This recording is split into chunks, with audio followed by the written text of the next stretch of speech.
Assalamualaikum warahmatullahi wabarakatuh. Rio Rihasport kembali menyapa Anda. Oke, seperti biasa ya, kita masuk ke segmen fakta di balik laga. Tentu saja pertandingan yang sangat seru. Derby juga sih, derby saudaraan antara Persib Bandung kontra Persebaya Surabaya. Seperti biasa juga kami akan meminta kalian juga untuk memberikan komentar kalian ataupun masukan kalian ya.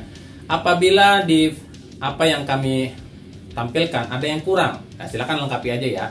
Tapi seperti biasa juga, sebelum kita bahas semua apa yang terjadi di laga kali ini, saya tetap mau dukungannya untuk channel ini agar terus berkembang dan bisa memberikan berita-berita informatif yang tentunya semoga saja bermanfaat untuk kita semua. Caranya masih sama kok. Cukup dengan klik subscribe bagi yang belum subscribe ya. Aktifin juga notifikasi loncengnya agar setiap berita yang kami upload Anda lah yang pertama kali mengetahuinya. Jangan lupa juga like, share, dan juga komennya. Dan inilah beberapa hal yang terjadi di laga derby antara Persib Bandung kontra Persebaya Surabaya.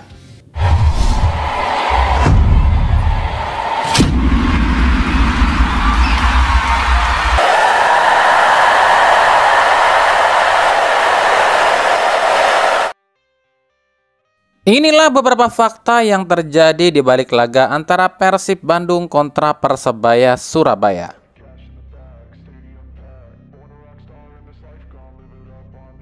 Wasit Sance Lawita. Ini kedua kalinya wasit asal Manado ini memimpin laga Persib maupun Persebaya.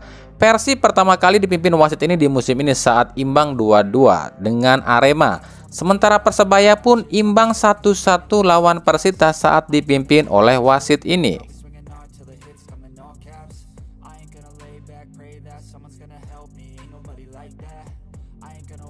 Zalnando, ini pertama kalinya Zalnando tampil sebagai pemain inti di musim ini setelah sembuh di putaran 2 ini. Nah, Zalnando ini baru tampil 2 kali di musim ini dan ini penampilan perdananya sebagai starter.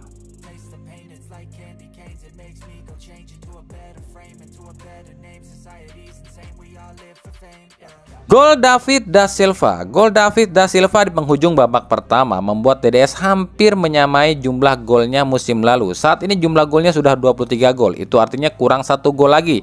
Dan ini artinya pula DDS selalu bisa mencetak gol ke gawang Persebaya selama berkostum Persib. Total sudah 6 gol yang diserahkan DDS ke gawang Persebaya selama ia berkostum Persib. Dan uniknya ini adalah assist ke-8 Siro musim ini dan gol ke-12 yang dihasilkan dari kerjasama duet roda musim ini.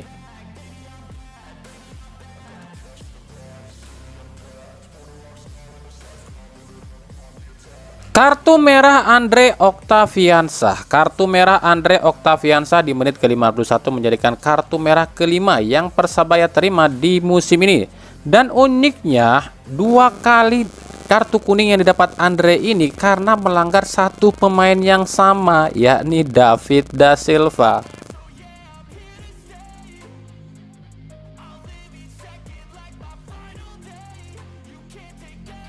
Gol Dusan Stefanovic. Gol Dusan Stefanovic di menit ke-57 adalah gol ketiga Dusan musim ini. Gol yang sangat indah dan sangat sulit diantisipasi oleh kiper manapun. Gol PJKA, pojok kanan atas.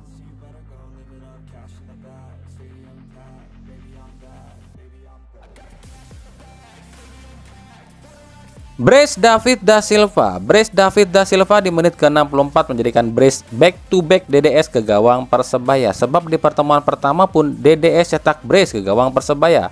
Dan tahukah kalian uniknya brace ini sama-sama diumpan oleh Beckham. Sebab di pertemuan pertama pun Beckham mengumpan ke DDS. Dan dengan gol ini DDS menyamai golnya di musim lalu 2-4.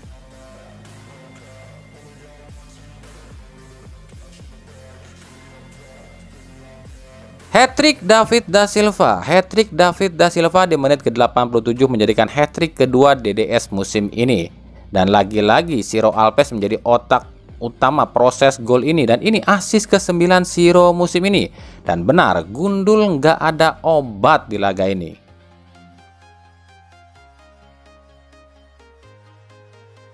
Kemenangan versus kekalahan. Dengan kemenangan ini tadi Rendra Sujono bilang Persib sudah pasti finish di urutan kedua. Padahal kan waktu Persib main Bali United belum main. Sementara poinnya kan masih beda tipis nih antara Bali dengan Persib. Makanya kami nunggu dulu pertandingan Bali versus Bayangkara selesai. Dan ternyata Bali United menang atas Bayangkara. Maka poinnya cuma beda 4 sama Persib. Jadi Persib belum lolos ke ACL lo ya. Pekan ke-33 jadi pekan penentuan. Apakah Persib akan lolos ke ACL atau justru Bali yang akan lolos ke ACL? Sementara bagi Persebaya harus sapu bersih 2 laga sisa atau minimal raih 1 poin lagi untuk dapatkan poin 40, dan itu poin yang aman untuk tidak terdegradasi.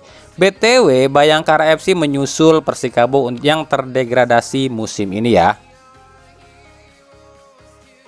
Pemain paling berbahaya di laga ini tentu saja adalah David Da Silva dari Persib.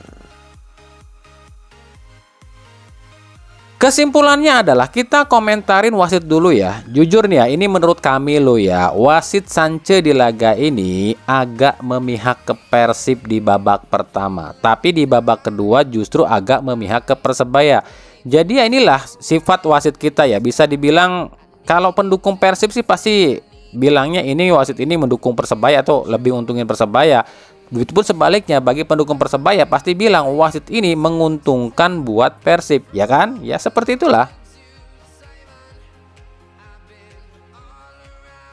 Bagi Persib Bandung sebenarnya di babak pertama pertandingan ini sangat membosankan. Dua tim ini sangat berhati-hati. Bahkan inisiatif serangan justru lebih banyak dilancarkan oleh Persebaya di babak pertama ya. Cuma karena Persebaya nggak punya pemain yang mumpuni seperti Bruno dan Robson, jadi agak aman pertahanan Persib di babak pertama.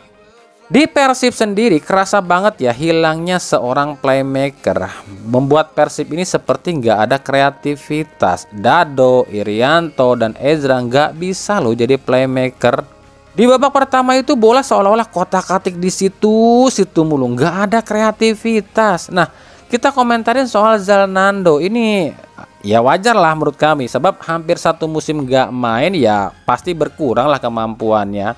Ya emang Zalnando di laga ini masih dibilang belum nyetel dengan tim ya. Nah barulah setelah gol David Da Silva kondisi mulai cair nih di Persib, kreativitas mulai muncul. Untungnya Hodak ini cerdik nih, memasukkanlah di babak kedua 3 kreator yang bisa membuat peluang-peluang ataupun serangan Persib ini jadi bervariasi. Beckham, Klok, dan Stefano, dan langsung mengacak-acak pertahanan Persebaya. Apalagi usai Persebaya ini main dengan 10 pemain. Cuma ya memang di laga ini ciri khas Boyan Hodak nggak ada. Sebab ya biasanya Hodak ini kan ciri khasnya pragmatis, nunggu terus andalkan counter attack. Tapi di laga ini karena Persebayanya nunggu terus Persib juga nunggu ya, jadinya sama-sama saling tunggu. Kekurangan Persib masih sama. Persib butuh sosok playmaker hebat dan juga striker pelapis yang mumpuni. Sebab ya percuma punya striker segarang DDS kalau nggak ada feeder alias pengumpan jitu.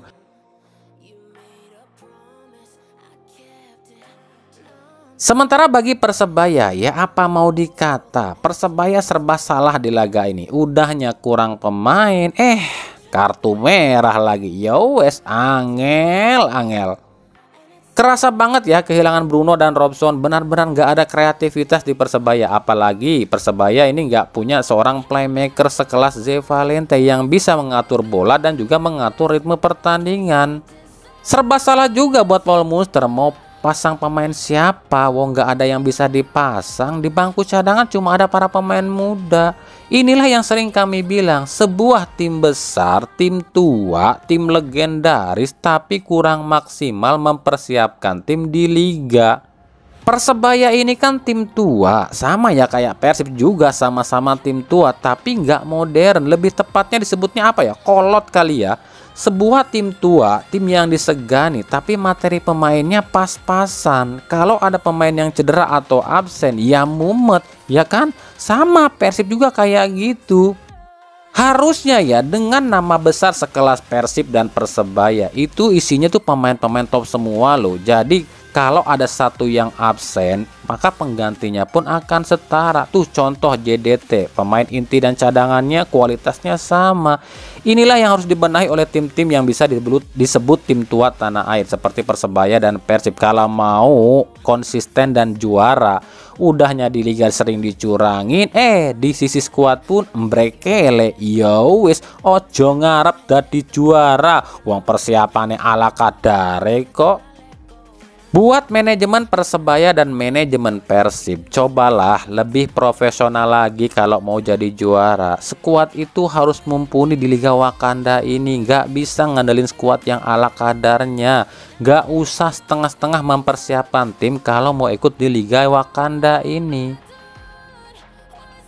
Paul Munster, tahukah kalian setelah 5 kali bertemu Persib, ini kedua kalinya loh Paul Munster kalah melawan Persib. Sisanya 1 kali menang dan 2 kali imbang saat jumpa Persib Bandung.